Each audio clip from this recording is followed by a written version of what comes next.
Hey guys, Carol97 again, once again with some more new loot. Starting off with the newest kit, and probably the one I'm the most excited for right now, the Gundam Ray Gold Frame Amatsu Mina, the real grade. Now, it's been a while since I've built a real grade, and I thought, you know what? This gold frame is probably gonna be a good one to get back into some real grade action.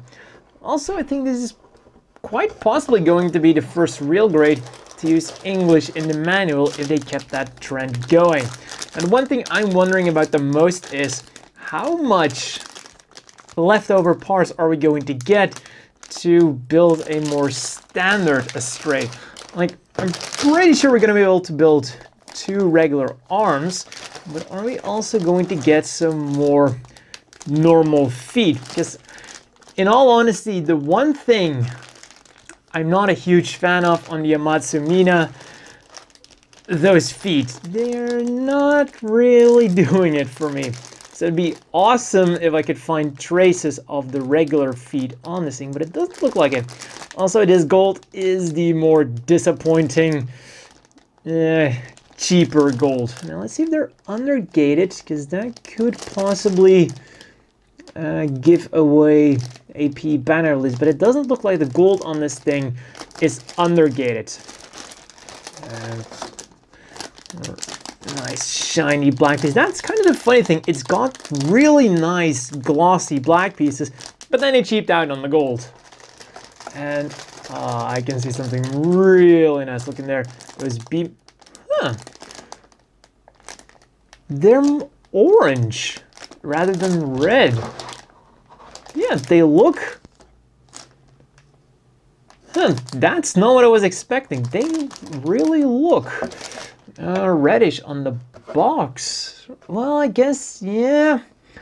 I guess they are kind of orangey, but they just look more reddish because they're paired with red parts. Huh. I was not expecting that. Orange beam parts. Well, what do you know? That is something you don't see every day. And also 2 shades of gold. Not too bad. That's a black gold to look at, and some more glossy black and clear parts. That's probably going to be for the grappling hook. That's cool, and it comes with its own stand.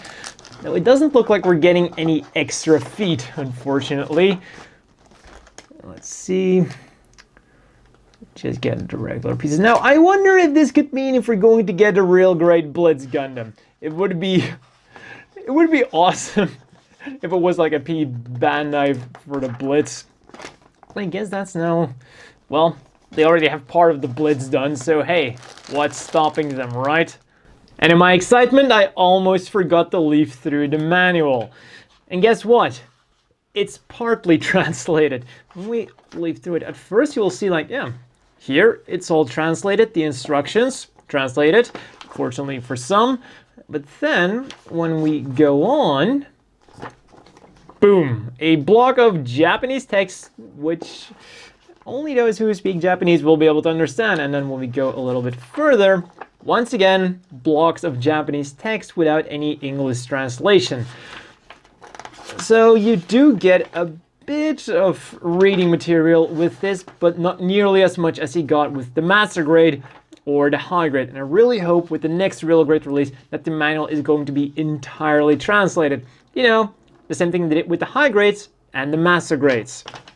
Now, putting this aside, the next new one I got is the bile, but as you can probably hear, I already started building that. So putting that to the side, this is how far I got. Now, unfortunately, the bile is going to have to wait just a bit because I'm going to continue because I'm going to start working on my new real grade before I continue working on everyone's favorite bad guy.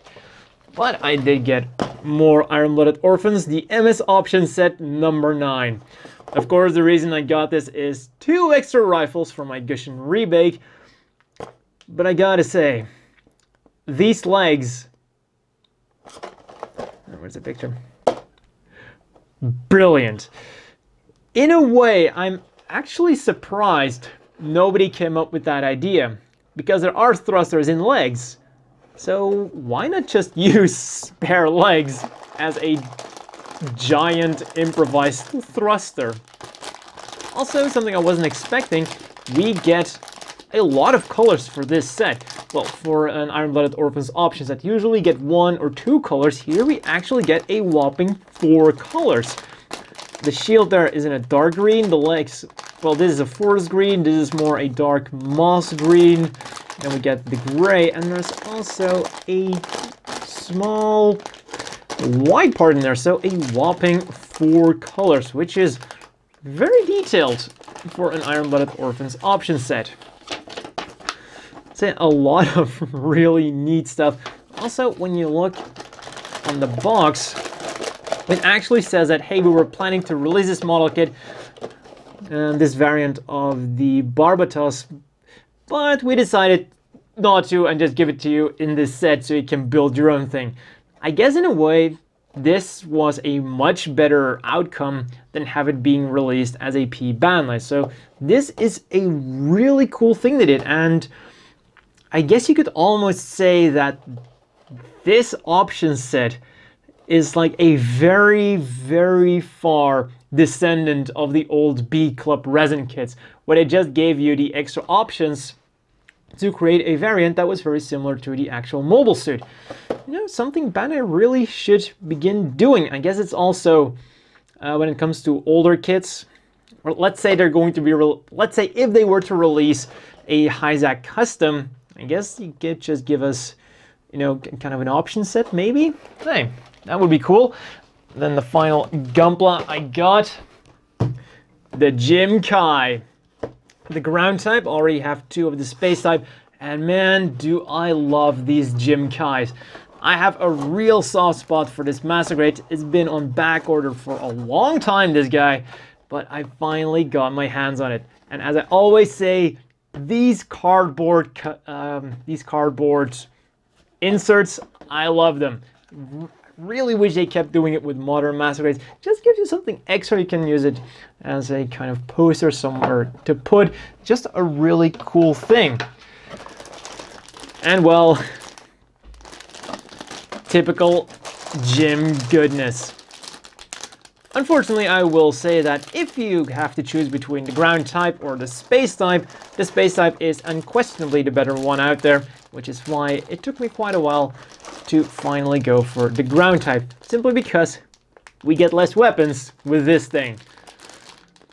But I guess it also means that I'm finally going to be displaying my Master Grade Jim Kai with something that isn't the long rifle, because the long rifle is just pure awesomeness. Get the manual, of course, non-translated.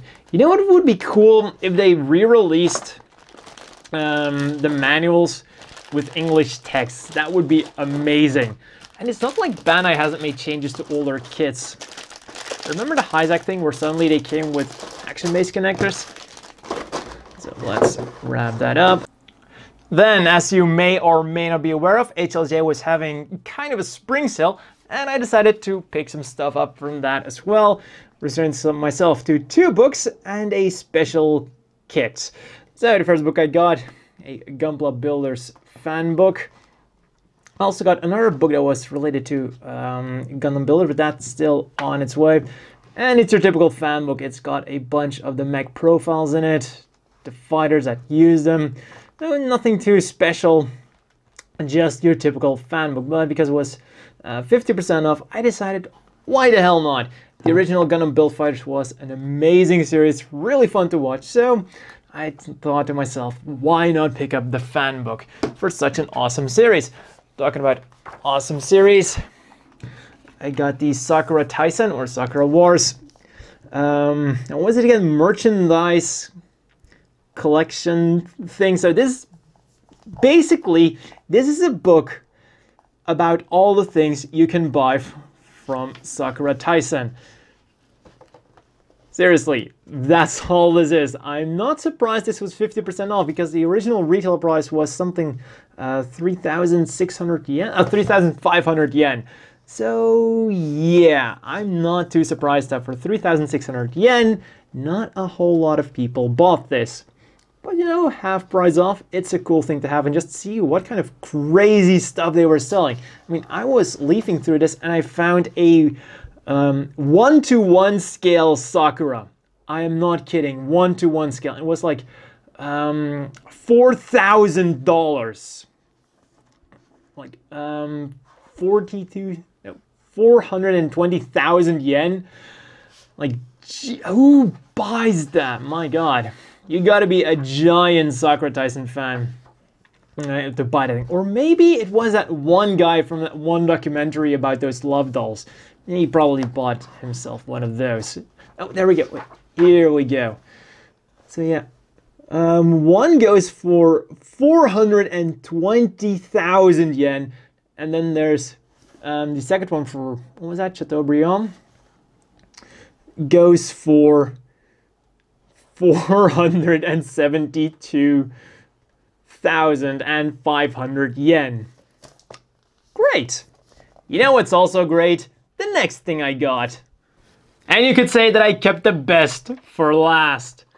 This is the 1/44 scale. Well, it says M1 Abrams with Mine Plow, but you can buy this as either the combo pack, the M1 and the Mine Plow, or you can just buy the Mine Plow, or as they call it, the Mine Prow. So this is from Matsuo Kasten. It's a resin kit in 1/44 scale. Of course, I didn't buy it with the M1 Abrams because I'm going to try to put it on a Type 61. And well, just looking at it, it looks like a very nice set. And while looking at some of the parts, we'll look at here. Sure, we have a lot of flash going on, but when you look at the small details, everything seems to check out pretty nicely. Everything could have been slightly better, but you know, hey, it's resin. Once again, some flash here, but a cleaning should work wonders on that. This is actually a part with very little flash. Then here, once again, have some flash issues. And then what the hell went wrong here? Seriously, this was probably the first time ever I got a product and I out loud said, what the fuck? I mean, that right there is the big center part. This is one tiny part. That is one part. And then that tiny part, if you can look very carefully, is also a single part, of which, by the way, there should be two. And as you can see, there's only one. So that's the second problem. The first one being that there is way more excess resin than actual resin parts. The third issue with this thing is that it has a nice crack straight down the middle. Great. The fourth problem with this thing is that even though there is so much excess resin going on, there is not enough resin that went to the actual part, meaning that there's going to be some holes right there. Fortunately enough, this part goes on the underside of the tank, so even if there are giant holes in there, it shouldn't be too visible. You know, maybe I'd have to cut it off anyways. So yeah, looking at this, it's probably going to be the first and also the last time I bought something from Matsuo Kasten, and this is by far the worst first impression I've ever got from any resin kit. And I know there are always people in this hobby that are like, well, it's a model kit, you gotta work with it, and especially on resin kits, you gotta put in even more effort, but there are bounds of reason for everything. There is a limit where you go, yeah, that's just bad. And this also isn't the first resin kit I've got. I've gotten resin kits from, well, this is the fourth company now. I've of course gotten resin kits from E2046, as you're all aware of. And then the first resin kit I actually ever got was the 1/48 scale RX-78-2 Bazooka from G System. And then the third company, I can't quite remember from which company that was, but yeah, so this is the fourth company I've gotten a resin kit from, and none of the three others was anywhere near this bad. Nowhere near. And because that segment you just watched was filmed a while back, here it is, more complete. I still gotta glue this thing back on because I had a small accident with it and it kind of dropped off again. As you can see, once I got all the flash removed and tried not to completely break it because, well, yeah, this was a pain in the ass to work on. It doesn't look too bad. I will say that removing the flash was actually kind of fun in the same way that popping bubble wrap is a lot of fun. The flash, even though there was a huge amount of it, at the very least it was easy to remove. And just looking at it, you can see that there is a lot of detail on this thing. So there are some good things, there are some bad things. I'm still pretty annoyed that one of the pieces was missing, and I've had a look around my room and it didn't fall off or anything. So yeah, I guess I just got a bit unfortunate with that. The one problem now is, as I said, I was planning to put it on my Type 61, but I'm just so happy with the way my Type 61 turned out. And also there's such a huge size difference between a Type 61 and the M1 Abrams apparently. So this thing turns out pretty small when you put it on the Type 61. So now I'm not sure if I want to risk gluing it on my Type 61 and potentially ruining this thing, which I'm really happy with. So I'll see what I do with that. And that's all for this new loot video. Of course, like I said, the first thing I'll be building is the Gundam Astray gold frame. Then I'll probably continue building my Bile and get that thing wrapped up. So that's all for this video, and see you all next time.